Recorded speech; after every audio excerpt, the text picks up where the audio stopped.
ပြုရချက်အခန်းကြီး18အခန်းငယ်19တင်အမျိုးသားချင်းတို့သည်တင့်ကိုပြစ်မှားလေကိုယ်တိုင်အပြစ်နှင့်ပြန်၍မတုံ့ပြန်ရ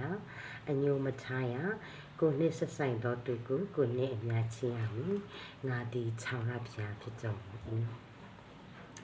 ကိုနှင့်ဆက်ဆိုင်တဲ့သူကိုနှင့်တို့ချင်းရမယ်လို့ဆိုတဲ့အခါမှာကျမတို့ရဲ့အနည်းအပါဝန်းကျင်မှာပေါ့နော်ရှိတဲ့သူတွေဒါမှကကျမတို့ရဲ့ကျမတို့ချက်တွေ့ထားတဲ့သူတွေအားလုံးကိုဆိုလိုချင်တဲ့ဖြစ်ပါတယ်။ဤတေလလူမျိုးတွေကလိုက်နာဖို့ရန်ဘုရားသခင်ကဖော်ပြအမိန့်ပေးခဲ့တဲ့ဒီနေ့တော်လေးပဲဖြစ်ပါတယ်။အဲ့ဒီမှာတပါကိုနဲ့ဆက်ဆိုင်တော့သူကိုနဲ့ငါချရမယ်ဆိုရဲဒုတိယပညာလေးပဲပထမပညာရဲ့သဘောတူနေပါတယ်တဲ့။ရှင်ပေါလုကပြောထားတဲ့အကြောင်းမူကသူ့မယားကိုမပြင်းမာနဲ့သူ့ဥစ္စာကိုလူအသက်ကိုမတတ်နဲ့သူ့ဥစ္စာကိုမခိုးနဲ့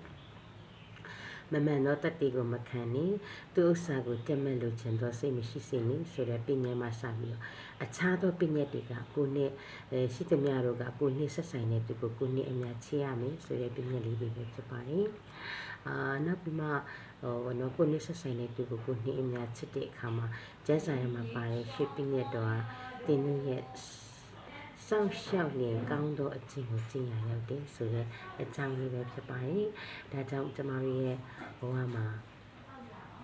ကိုယ်နဲ့ဆက်ဆိုင်တဲ့သူကိုနေနေချစ်ပါစေ။